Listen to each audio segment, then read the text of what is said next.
Hello everyone, welcome to another episode of Music and Musicians. Our guest today is a music composer. She's a music artist, actually a gospel music artist. She has also done political songs for some politicians. She's a political strategist. She's a business lady. Karibu sana. Thank you so much. Kindly introduce yourself. Yeah, my name is Felisters Malatit. Yeah, I come from Baringo County, but currently residing in this Nakuru. Yeah. Nice. How was your childhood in Baringo and maybe your musical journey as a young girl? Savannah life is not easy. I think you understand what we mean with Savannah life. It's a life with a lot of challenges, but with big dreams. We strive to succeed. Yeah. And that's why we are here today, because of the journey that we've come with a lot of patience, with a lot of perseverance and commitment to succeed. Yeah. So how did you know that you love music? It just came naturally. You know, when you are young, we used to go to Sunday school. In Sunday school, we could sing. Even in school, we could sing. I remember the first time that I got my first payment of my music when I was in grade 4. Oh. Class 4 those days. Yeah. Class 4 in Baringo. Yeah. There was ceremony. I think it was for a DC who was coming from Western, and then I was chosen to sing, to be the soloist. Imagine I was in class 4 and I was soloing for even mature students who were in class 8 and so on, and I did so well. And that DC gave me 1,000 bob. He gave my dad.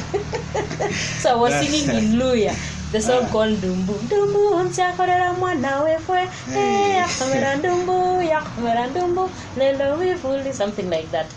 So in Sunday school also, I started composing the first song when I was in grade 5, class 5, and we sang. I was in Catholic then, and we became number 1. Only I'm a Catholic. That's a story for another day. Okay. So, Can you remember the song that you composed that time in class 5? The first song that I composed was it was Christmas song. Where I don't remember the song. Actually, I don't remember. It has been long. Oh, it's okay. Yeah, it has been long. So when was the first time you got into a studio? Going to studio, I think I went to the studio for the first time in 2010. That was after Form 4? That was when I was joining campus actually that time. Okay. And it was funny, I don't want to mention, but it was a very funny thing because I didn't know when you have a song, how do you go about so that you record? I used to call some musicians from back home. I asked them, how do I go about? One of them told me, Ombasana, my dear, for a very long time. I went all the way to Kericho to meet this man. He's a legendary Kalenjin musician called Kimeto. And Kimeto now told me, my girl, what you need to do is to get some money and then you go to the studio and you record. I thought I needed to buy a piano, a guitar, you see. From Baringo to yes. So I came home, I did a small fundraising, and the people in the village were not understanding what I was doing. Anaimba na watoto wetu hapa anawaharibu. But there was one teacher who was a primary school teacher called David Komen. He stood with me, we did the fundraising. Even my dad was not for it because he was not understanding music for what. You know, that is why I strive now to make sure that my daughters who have shown some interest in music, that I support them. Because to me, I learned the very hard way through. Yeah, nice. Yeah. We'll come to your daughters. But before that, your first recording, was it a gospel song? Or? Yeah, I did a gospel song. Actually, I had a whole album. By the time I was recording, I had a whole album. Can you still find it somewhere on YouTube? Yeah, they are on YouTube. Yeah, you can get them. I could go. Yeah. We'll have to share the link so that the viewers can see. In fact, I had a lot of favor when I started music because I started getting events. I could go. When I was in campus by there, I was supporting myself financially. Because I started having events, I was paid 20,000, 10,000. So others were challenging, but at least it could sustain me. Yeah. In fact, there was even a time that I performed in Eldoret, and I don't even remember what was it. The current president now, I think it was I don't know, 2010. I don't know where was he by then. He came and then in that stand, and then I was performing. Yeah. He was an MP. He was an MP at that time, but he was already minister. I think minister. Yeah, I think so. So, and God gave me opportunity to perform. When they say talent uplifts you to dine with kings, it is true. Actually, I've seen that myself. Okay. Yeah. So now tell us about your political, like singing political music. How did it come about? Political music came in 2013 when I started doing some events. And then there's somebody who came and told me, Feli, you have a very nice voice. I want you to sing for our former Senator Baringo County, that is Senator Gideon Moy. And by the way, he took me to a panel of, I think they were his political strategies at that time. And then they told me, what do you have? What can you do?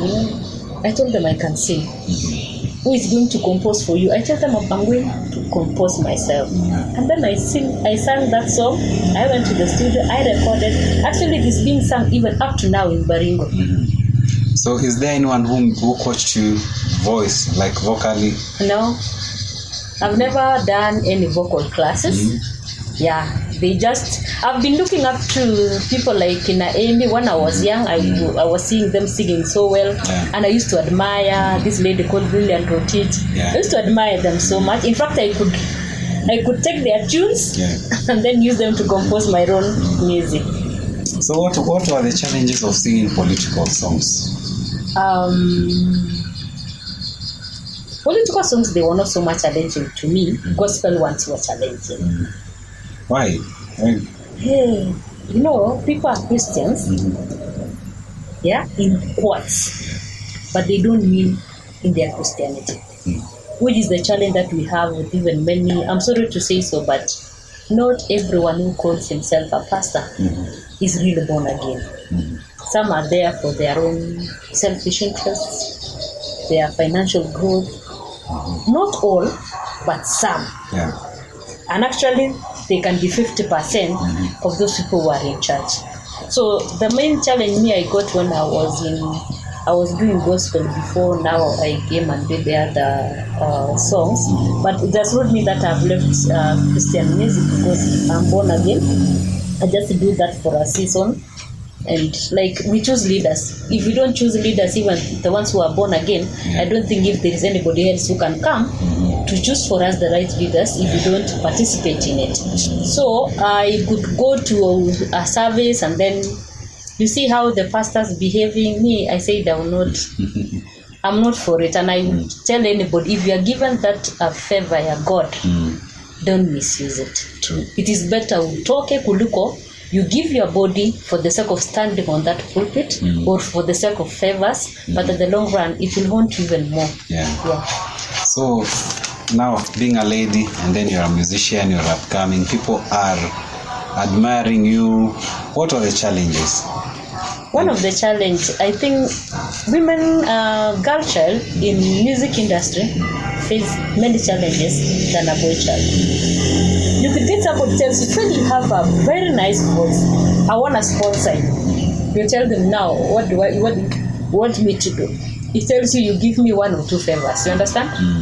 And now, being a girl, sometimes if you have your own principles, you will not want to do that.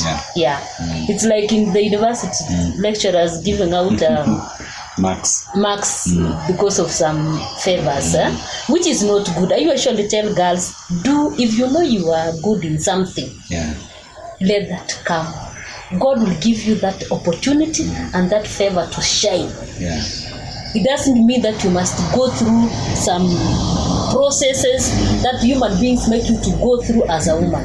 You should stand firm for your rights and say no. When something is wrong, stand and affirm and say that is wrong and I can't do that. And you will never be poor. Okay, you mentioned about your girls. Yeah. You say they are singing. I know them, the Sungus. Yeah. I hope one day we'll have them in this program. Yeah. So, going back to your story, you're saying that as a lady, there are a lot of challenges as a musician.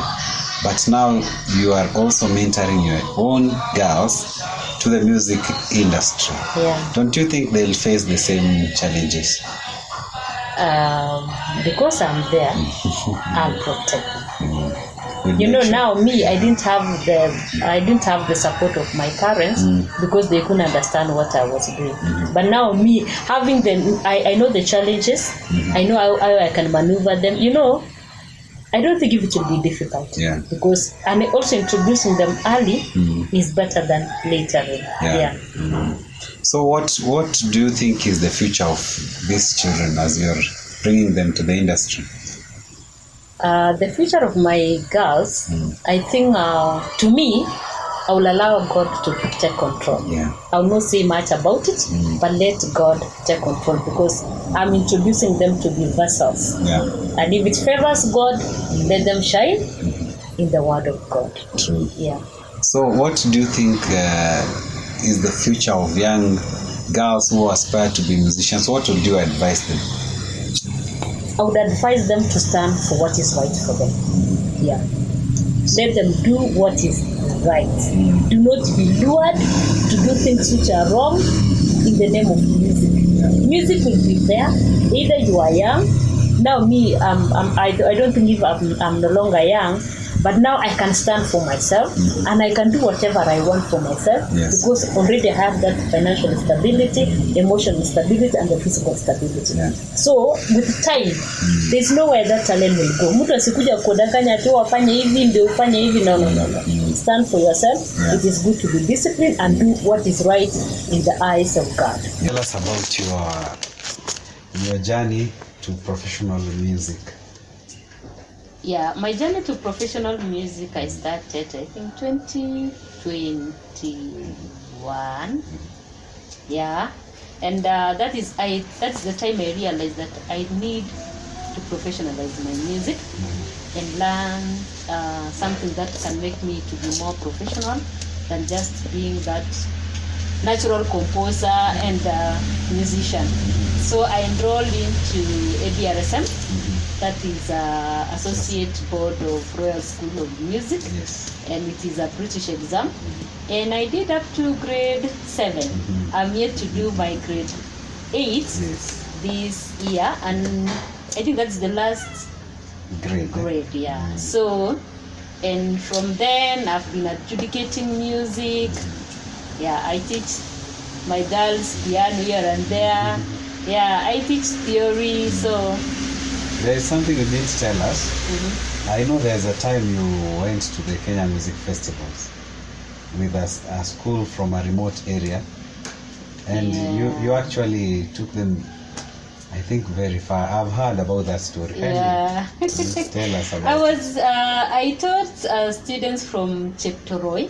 Actually, I was a teacher before I moved out to be a businesswoman and an investor in that matter. Yeah. So when I was there, I took those girls. They're very innocent.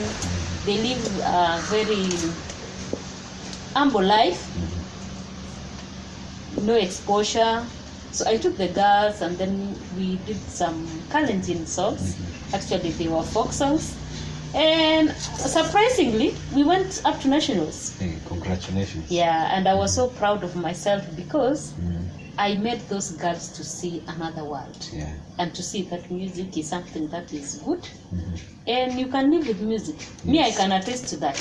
I'm where I am because of music. Yeah, and I really thank God for the opportunity that God has given me. Because in music, you learn to be, that superiority complex in you. Your ego goes up, and you can dare anything. Yeah. Musicians can dare anything. So it is a good thing even for our children, those who feel they are inferior. It is good for parents to help them when they do even that piano, they do those music. It raises their self-esteem. So music is a tool for somebody to live a happy social life. Yeah. Yeah. Okay, so what is the last word that you tell to our young girls and aspiring musicians? Follow your heart. In music, I usually say unutilized talent is a chronic disease. Yeah? Yes. Because when you have something in you and you don't release it by maybe if you have that talent in music and you don't do it, you will never be at peace. Itakuwa tu inakusumbua for the rest of your life. So it is good when you have, God gives us gifts. And when you are given one, you're supposed to multiply into two. When you are given two, you multiply into, you understand that verse. So you must utilize your gift. Because if you don't utilize, what will you tell God? Nothing. Wasted your time. You wasted your time. So I usually realize that people, those who have not utilized that, if everybody could utilize his or our own talent, imagine we could not be having poor people. Yeah, true. Because there's something special that everyone has been given by God.